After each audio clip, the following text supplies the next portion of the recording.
Bienvenue chers téléspectateurs et ravi de vous retrouver dans cette nouvelle édition dans votre émission quotidienne Revue de la Presse, votre fenêtre sur la presse internationale, votre fenêtre sur les dernières actualités, mais aussi sur les dernières évolutions qui ont pris place sur la scène politique et économique du monde entier. En fait, cette édition de Revue de la Presse sera consacrée à la lecture de la presse internationale, notamment la presse française et la presse francophone, en ce qui concerne le dernier crash qui a eu lieu au Sinaï. Et pendant cette édition, nous allons recevoir deux interventions téléphoniques de la part de deux experts, l'un dans le domaine du tourisme, l'autre dans le domaine de la sécurité. En fait, nous trouvons qu'il y avait des informations qui ont été révélées récemment par un nombre des agences de presse internationales, par un nombre de journaux et des médias occidentaux en ce qui concerne cet accident ou ce crash qui a eu lieu dans le Sinaï, le crash de vol, bien sûr, et ce crash de vol a fait au moins 224 morts. Nous allons commencer par la France 24 qui a écrit « Crash dans le Sinaï, le Caire déplore un manque de coopération de pays étrangers ». En fait, si on va cliquer sur le site internet d'actualité de France 24, nous pouvons lire plus de détails. Une semaine après le crash de l'Airbus dans le Sinaï, l'Égypte reproche aux pays étrangers de ne pas lui avoir révéler tous les éléments techniques relatifs à cette affaire, alors que les États-Unis privilégient la piste de l'attentat à la bombe. Le chef de la diplomatie égyptienne a reproché aux pays étrangers de ne pas avoir répondu aux appels de l'Égypte sur une meilleure coopération en matière de lutte antiterroriste. Plus précisément, le Caire s'est étonné samedi 7 novembre que des informations techniques sur le crash de l'Airbus A321 dans le Sinaï ne lui aient pas été communiquées. Les informations que nous avons entendues sur les causes du crash n'ont pas été partagées en détail avec les services de sécurité égyptiens. C'est ce qu'a déclaré le ministre des Affaires étrangères, M. Sameh Choukri, lors d'une conférence de presse. Nous attendions que les données techniques nous soient fournies.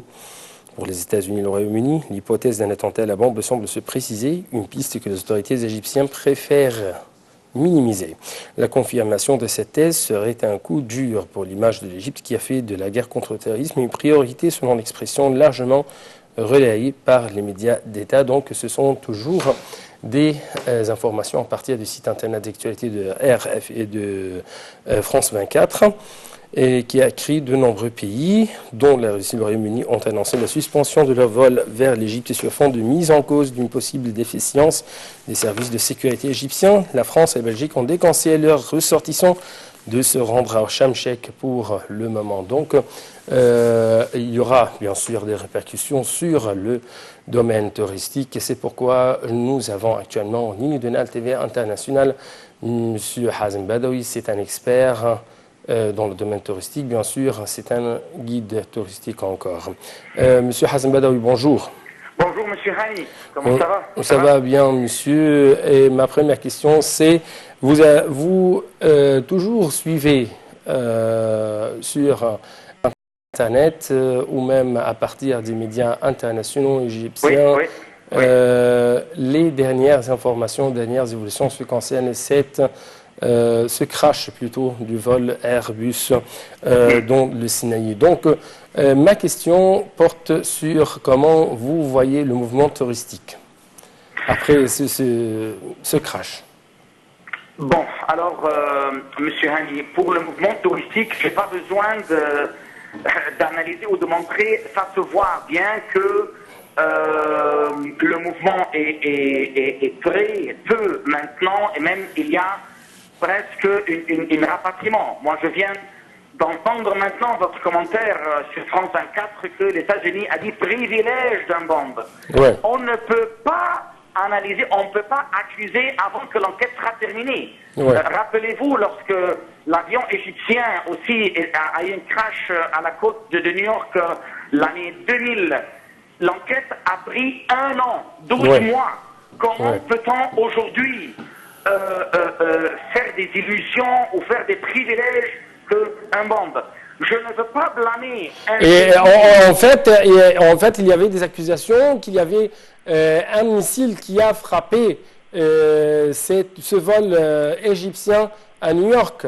Et en même temps, Oui. oui, Je parle de l'avion des terres à New York, par exemple. Oui, je parle de ça. Il y a longtemps, je rends juste un exemple. D'accord? oui, Alors, ça, l'enquête a duré 1 an, 12 mois, et puis on a commencé à parler. Avant ça, on n'a rien dit.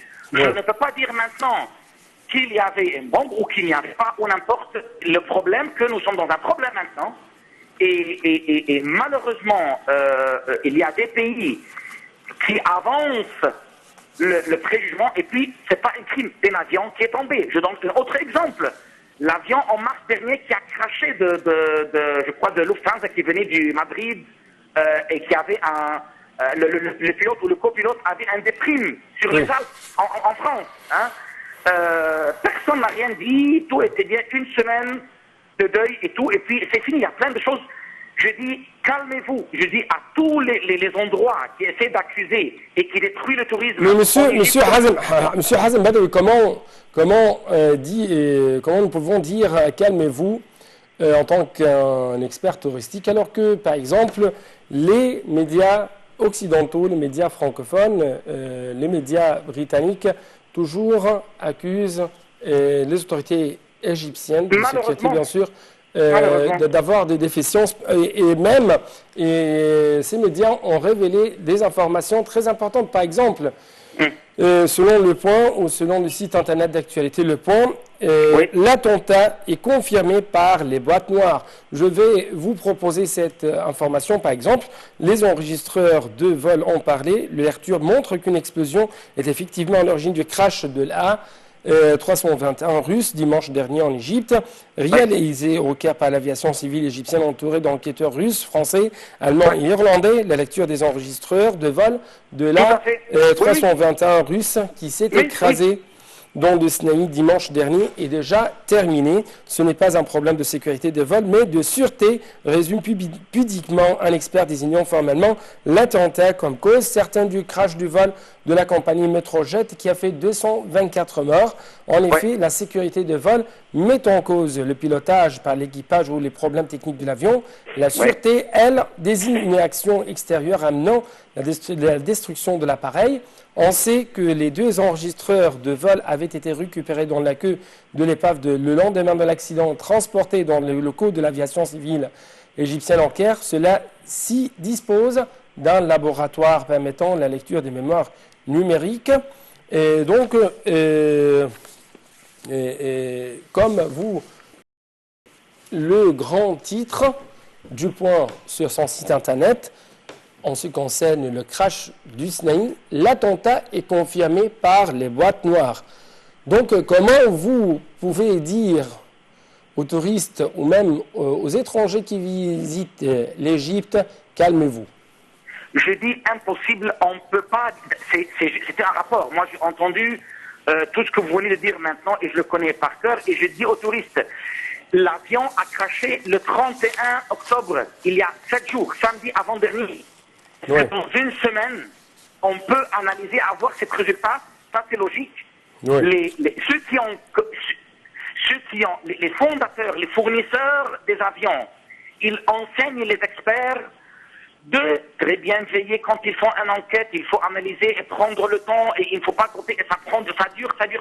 Est-ce que dans une semaine, Monsieur Hani, c'est logique d'accuser et de dire c'est un attentat et de dire privilégier une bombe et ça c'est, je suis désolé, c'est de trop. De trop. Je ne peux pas donner encore d'autres exemples. Il y a 12 mois, en octobre dernier, aussi, l'ambassade britannique et des États-Unis, ils ont fermé les ambassades au début de la saison touristique. Ça n'aide pas l'Égypte. Nous, on travaille. Notre pays, l'Égypte, est le seul pays qui a tenu le coup parmi tous les pays qui sont alentours. Pas la Syrie, comme l'Irak, comme la Libye.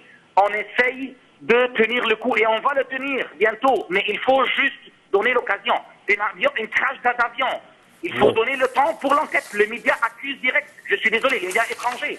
D'accord. Et puis hier en Égypte, ici, il y avait une conférence médiatique par le responsable égyptien, le pilote, M. Mohamed Raed, je crois, je ne me souviens plus son nom, et les experts étrangers qui devraient être parmi ceux qui ont fait l'analyse de la sont tous, encore une fois, je ne veux pas blâmer aucun pays, ni accuser. Oui. Mais quand même, il ne faut pas faire à la rigueur d'accuser que c'était un problème, un privilège d'attentat ou quelque chose de terrorisme dans l'avion qui volait à une distance 10 km de hauteur, Oui. 30 000 pieds.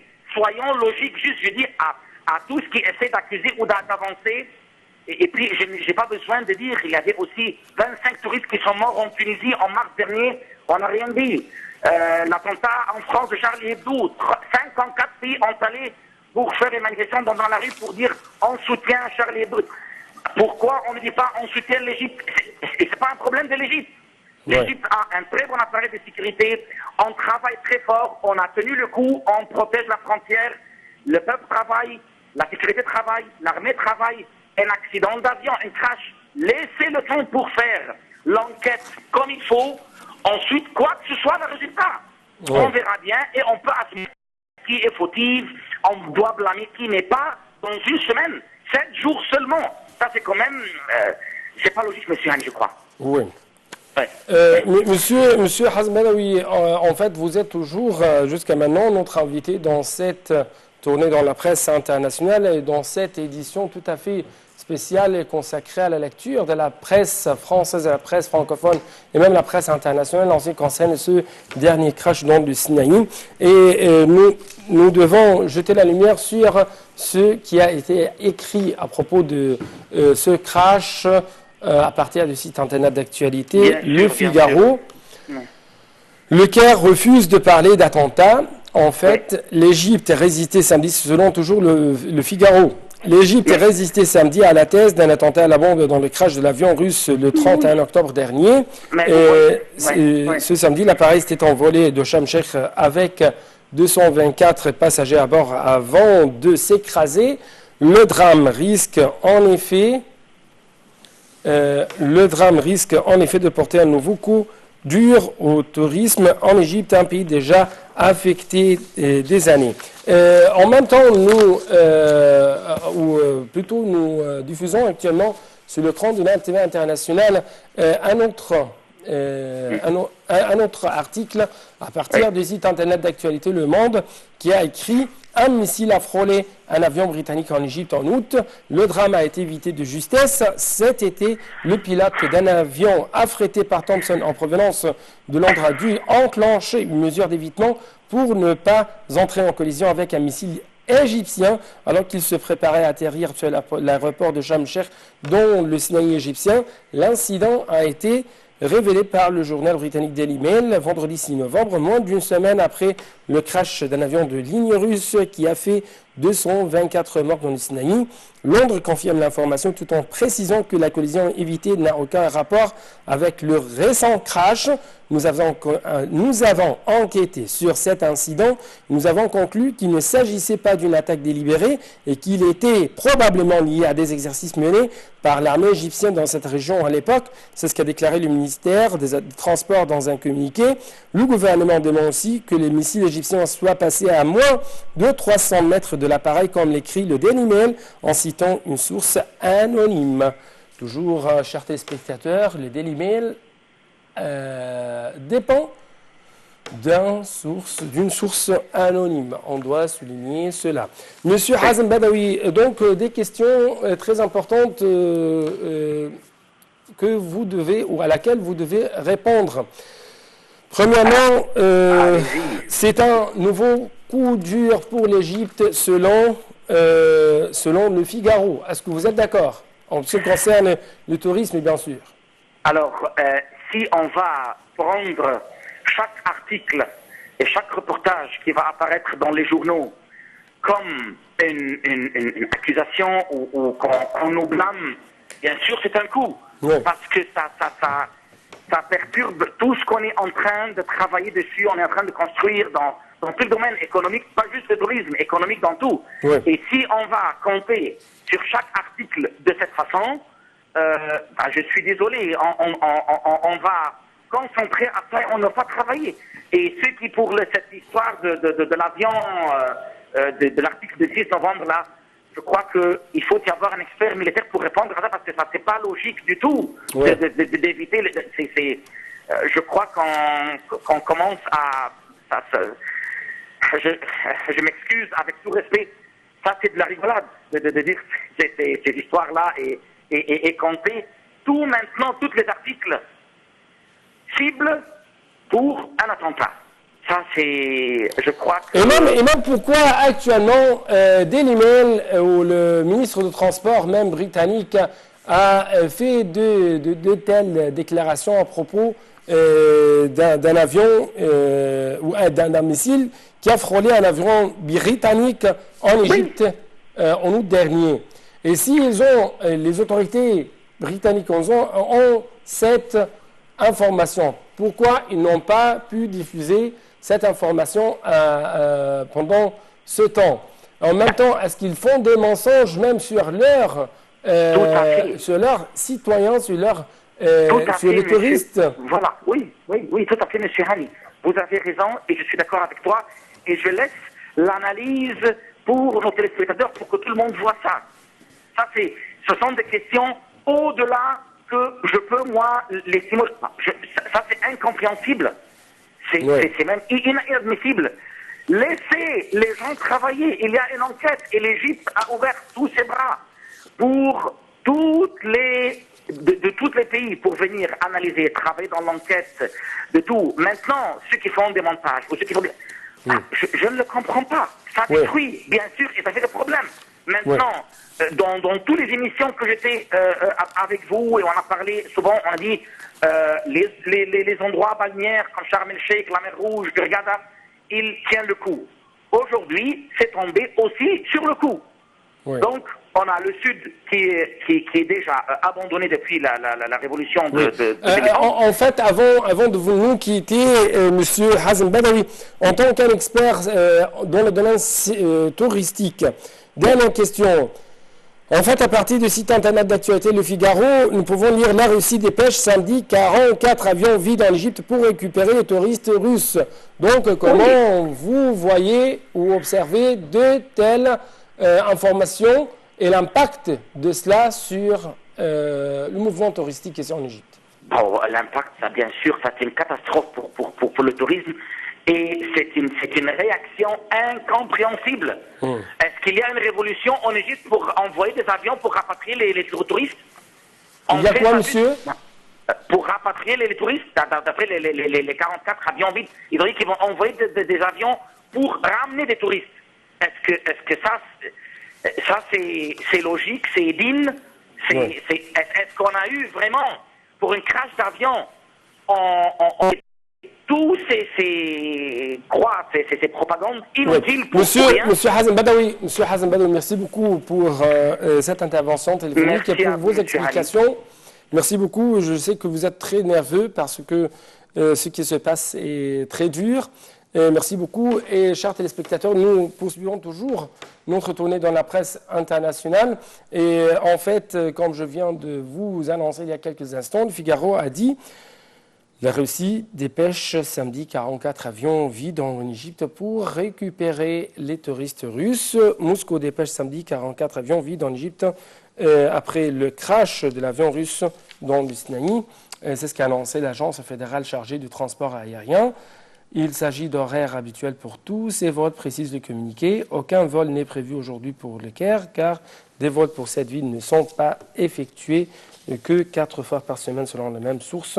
Donc, pour avoir plus d'analyse de la part d'un point de vue sécuritaire, nous avons actuellement en ligne de NAL TV International M. le général Saïd Fathi, expert dans le domaine sécuritaire. Vous êtes toujours le bienvenu et je crois que vous avez des explications en ce qui concerne ces informations qui ont été révélées, que ce soit par le Daily Mail, que ce soit par la partie britannique, en ce qui concerne un missile qui a frôlé un avion.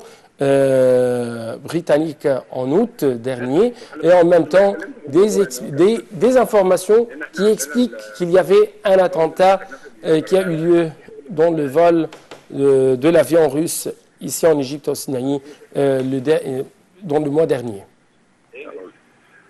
Il faut constater tout d'abord quelque chose de très important, c'est que jusqu'à présent, nous n'avons pas eu des réponses correctes et finales pour qu'on puisse dire comment est la situation actuelle. Mais ce que je peux dire, je suis sûr actuellement que ce n'est pas un attentat terroriste qui a eu lieu contre cet avion-là ou contre cet appareil russe. Ce qui est arrivé, c'est quelque chose de drôle un petit peu. Les experts, jusqu'à présent, ils ont déclaré qu'ils ne sont pas arrivés à obtenir des résultats finaux.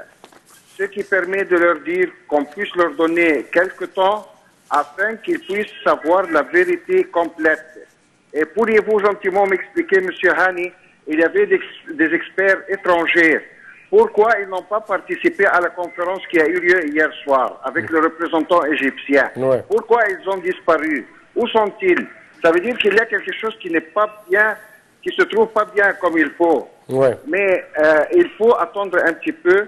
Mais soyez sûr qu'il n'y a aucune intervention de n'importe